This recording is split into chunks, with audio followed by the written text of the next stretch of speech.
आता है। आप पत्रकार बंधु हैं, हम चाहते हैं मीडिया से कि एक भी कोई सबूत दे दे कि नेपाल ने रोका है। ये झूठ फूस कर नेपाल का नाम बदनाम कर रहे हैं, ये नहीं चलेगा। ये हम लोग आदरणीय प्रशांत किशोर जी का जो पैगाम है शिक्षा और बेरोजगार। अमृत यादव जी कहते हैं कि कोसी की समस्या नेपाल और नेपाल सरकार और इंडिया सरकार के बीच में, इसमें हम क्या जनता को आप कैसे मूव करेंगे? क्योंकि जनता जो है 125 यूनिट बिजली फ्री पा रही है, 400 रुपए पेंशन की जगह 1100 पा रही है, उनके बावजूद भी 10,000 रुपया जो मिल रहा जीविका। अभी आपकी नजर में कितनी ऐसी जटिल समस्याएं हैं जो आप पुनः उनको दूर करेंगे निर्मली विधानसभा? और जब जनस्वराज की वो ताकत है जो आज बिजली भी फ्री करने को बेबस है, और वही जो आज तक 20 वर्षों में 1 रुपया नहीं बढ़ाया गया। सुपौल से निर्मली विधानसभा से आपको टिकट मिली है, क्या कहना चाहेंगे? आज आपने प्रेस कॉन्फ्रेंस बैठाई है।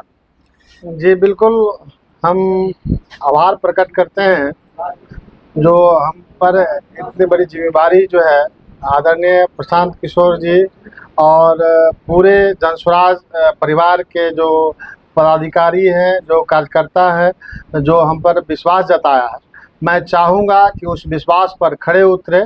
बहुत बड़ी जिम्मेदारी मिली है, बहुत बड़ी लड़ाई लड़नी है, क्योंकि जो स्थानीय जो विधायक है 20 साल से पैर जमाए हुए यहाँ, और वो पूरे व्यवस्था को कुव्यवस्था में परिवर्तन कर चुके हैं। तो उस व्यवस्था को भी सुधारने की जिम्मेवारी जो हम अगर जाते हैं विधानसभा से जनता के आशीर्वाद से, तो उस पर भी हम लोग पूरे ब्लूप्रिंट तैयार कर रहे हैं और इस पर मजबूती के साथ लड़ाई लड़ने का जो है हम लोग मन बनाए हैं। सुपौल जिला विश्वकर्मा केंद्र माने जाते हैं विजेंद्र मंत्री के द्वारा, तो ऐसे में आपकी लड़ाई जो है निर्मली विधानसभा से खड़ी होने वाली है, क्योंकि वहां जो है अनिरुद्ध प्रसाद यादव जी एक बार नहीं करीब 5 बार से विधायक जीत रहे हैं। क्या लगता है उनको आप टक्कर दे पाएंगे? बिल्कुल बिल्कुल, टक्कर तो हमारी जो है महान जनता क्षेत्र की जो निर्मली विधानसभा की महान जनता है, और जनता जनार्दन होता है, जनता मालिक है, और वो उब चुकी है, उनके कुशासन से उब चुके हैं। नाम का सुशासन है और हर मोड़ पर दुशासन बैठा हुआ है, और ये दुशासन को अब समय उनका अंत हो चुका है। 14 नवंबर जो तारीख मुकर्रर की गई है वो उनकी अंतिम विदाई की समय होगी, और इसमें हम लोग पूरे जिद्दोजहद के साथ, पूरे शिद्दत के साथ अब जो है हम लोग मुंह तोड़ जवाब देने के लिए तैयार हो गए हैं। और हम आभार प्रकट करेंगे हमारे जो संभावित उम्मीदवार सब थे, जो जनस्वराज के 6 जो बहुत कड़ी मेहनत किए हैं, और आज मुझे टिकट मिला है, तो इसमें सभी का योगदान है। सभी हम लोग मिल करके, सभी भाई हम लोग मिल करके जनस्वराज की जो ताकत है उनको दुगना करके हम लोग जनता को आप कैसे मूव करेंगे? क्योंकि जनता जो है 125 यूनिट बिजली फ्री पा रही है, 400 रुपए पेंशन की जगह 1100 पा रही है, उनके बावजूद भी 10,000 रुपया जो मिल रहा जीविका की ओर से, तो हर जनता अग्रसर है एनडीए की तरफ से, उनको कैसे आप मूव करेंगे? जी आप बता रहे हैं आप ही के चैनल से, और जिसमें मैं आपको बता दूं कि वही नीतीश कुमार है जो ये कह रहे थे कि कभी फ्री बिजली हो ही नहीं सकता है, ये असंभव है, पूरे असंभव का। और जब जनस्वराज की वो ताकत है जो आज बिजली भी फ्री करने को बेबस है, और वही जो आज तक 20 वर्षों में 1 रुपया नहीं बढ़ाया गया था, और वो जो है उसको बढ़ा करके 1100। जब हमारी पार्टी ने कहा कि हमारी सरकार यानी जनता का सरकार जो जनस्वराज आएगी तो 2,000 रुपया करेंगे, तो वो जाकर के डर के मारे फिर 1100 कर दिए। ये जनता है, सब जानती है, पब्लिक है, सब जानती है। ये आज जनस्वराज का ही ये दबदबा है, जनस्वराज का ही जो पावर है, जिसके कारण जो है वो लोग अब सोचने पे मजबूर है, और ये यहाँ से नहीं चलेगी। सब जानती है। हम लोग आदरणीय प्रशांत किशोर जी का जो पैगाम है शिक्षा और बेरोजगारी, बहुत बड़ा त्रासदी हो रहा है हम लोग के क्षेत्र में, युवा सब पलायन कर रहे हैं, तो उसको रोकने के लिए एक ठोस रणनीति जनस्वराज बनाएगी, और जैसे ही जनता का सुंदर राज स्थापित होगा तो एक भी युवा को बाहर जाने की जरूरत नहीं है, रोजगार उनको घर में ही मिलेगा। अभी आपकी नजर में कितनी ऐसी जटिल समस्याएं हैं जो आप पुनः उनको दूर करेंगे निर्मली विधानसभा क्षेत्र में?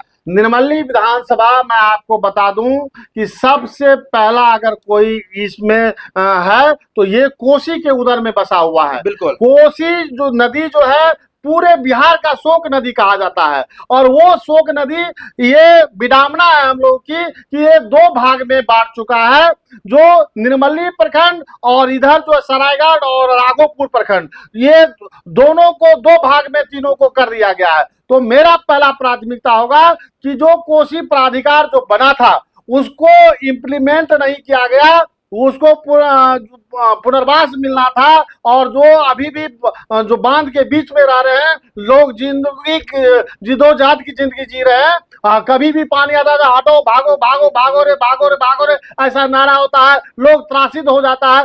ये कुव्यवस्था को हमको खत्म करना है और दोनों बांध को चौड़ीकरण करके उच्चीकरण करके बोल्डर से कटिंग करना है, और तिलजुआ खांडो नदी जो कुनोली होकर के जो नेपाल का जो पानी है, जैसे ही अतिवृष्टि होता है तो आकर के पूरे घर सब घर में पानी घुस जाता है, जल जमाव की स्थिति रहती है। ये समस्या बहुत जटिल है। इस समस्या का समाधान के लिए ठोस रणनीति और पूरे विधानसभा में इस बात को प्रमुखता से रख करके उनको जो है दूर कराया जा सकता है, जो कि हमारा विधायक आज तक एक भी वर्ड जो जाकर के विधानसभा में हमारी क्षेत्रीय समस्या को नहीं रख पाया।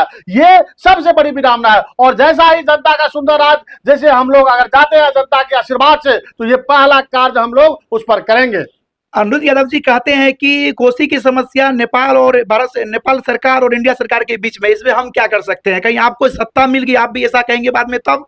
जी बिल्कुल, देखिए भाजपा एनडीए की जो बात चाल चेहरा और चरित्र का जो है की बात करते हैं, ये कहते कुछ और है करते कुछ और है। हम लोग ये नेपाल से थोपा जाता है, कहीं से कोई एक ऐसा हमको दिखाएं कि वो वहां से वो रोक करता है, केवल नेपाल का नाम लगा लगा करके वो चाहते हैं कि कम से कम हम पब्लिक के को भाजन का शिकार नहीं बने, इसलिए नेपाल का नाम बेचा जाता है। आप पत्रकार बंधु हैं, हम चाहते हैं मीडिया से कि एक भी कोई सबूत दे दे कि नेपाल ने रोका है। ये झूठ फूस कर नेपाल का नाम बदनाम कर रहे हैं, ये नहीं चलेगा। ये आपने आपकी नाकामी है जो आज तक एक भी बात अगर आपने उठाया हो विधानसभा में, मैं खुली चुनौती देता हूं, चैलेंज देता हूं आदरणीय विधायक अनिरुद्ध प्रसाद यादव को कि आपने कभी भी इस मुद्दा को रखा तो एक बार निकलवाइए। और आप गुमराह करना बंद कीजिए। 20 साल हो गया आपको इस क्षेत्र को जो है दब्बू बनाने, इस क्षेत्र को जो है आप दोहन शोषण का माध्यम संसाधन बना चुके हैं। ये दुधारू गाय की तरह ये कोसी नदी को यूज किया जा रहा है।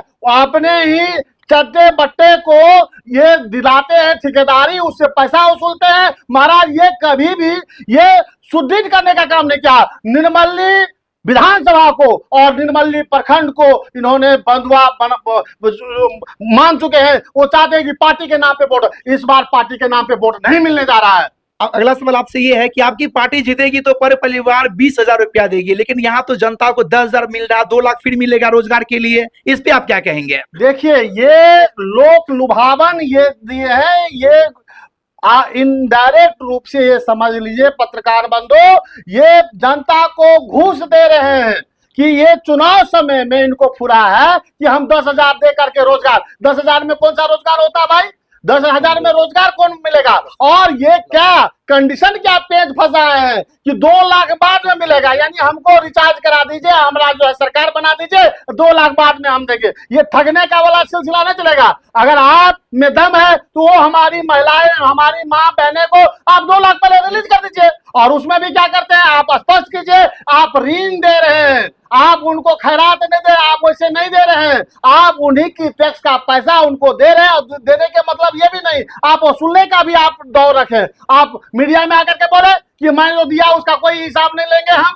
आप ये कह करके गुमराह करके वोट नहीं ले सकते हैं। जनता है, जागरूक है, और अब महिला अब उतनी अशिक्षित और अनपढ़ और जाहिल नहीं है जो आपकी बातों में आ जाएगी। और ये लोग, और जहां जहां कोई भ्रम है तो हम लोग जन जन तक जाकर के इस बात को रखेंगे कि आपका जो चाल और चरित्र और चेहरा जो है नकाब करेंगे, एक एक बात को रखेंगे, और हम लोग तैयार हैं। चलिए, जनता आपको सरताज पहनाती है तो 3 काम मुख्य क्या करेंगे आप जीतने के पुनः बाद, वह गिन के बताइए हाथ पे। जी बिल्कुल, मैं आपको बता दूं कि जो हमारी सरकार आने पर जो हमारे आदरणीय प्रशांत किशोर जी का जो घोषणा है वो तो है ही, और विधानसभा लोकल स्तर पर जो है पहला कार्य मेरा प्राथमिकता होगा, ये कोसी के उधर में बसे हैं, कोसी के बेटा है, तो हम चाहेंगे कि कोसी की समस्या का निदान हो और वो पुला बने डगमारा टू सिमरी, ताकि हम लोग का जो दूरी 60 किलोमीटर है वो घट करके मात्र 10 से 15 किलोमीटर हो जाए, हम लोग का आवागमन ये पुला हमारा ये होगा। दूसरा, तटबंध को सुरक्षित करने के लिए बोल्डर से कटिंग करके जो सभी साल पैसा की उगाही होती है, तो ठेकेदार के घर में पैसा जाता है, वो बंद हो और हम लोग बाढ़ और सुखाड़ से निजात पाए, ये मेरा पहला प्राथमिकता होगा। निर्मली विधानसभा से बिहार की जनता को क्या अपील करेंगे अंत में जाते जाते आप? निर्मली विधानसभा से हम यही हमारी जनता, मालिक जनता जनार्दन से अपील होगा कि इस बार न जात देखना है न धर्म देखना है, हमको सिर्फ जो है इस बार बस्ता छाप, जो बस्ता छाप गरीबी से निकलने का एक ही रास्ता वो है स्कूल का वास्ता। ये वो स्कूल की वास्ता को जो है बटन टिप करके जो है विधानसभा भेजिए, आपका बेटा, आपका भाई निश्चित रूप में विधानसभा में आपकी जो समस्या है उस समस्या को वहां प्रमुखता से रख करके जब तक निदान नहीं कराएगा तब तक छोड़ने वाले में से नहीं है। आपका परिचय? मेरा नाम राम प्रवेश कुमार यादव, प्रखंड प्रमुख निर्मली, अभी प्रत्याशी जन स्वराज पार्टी से निर्मली विधानसभा से, और मेरी धर्म पत्नी जो है जिला पार्षद है सुनीता यादव।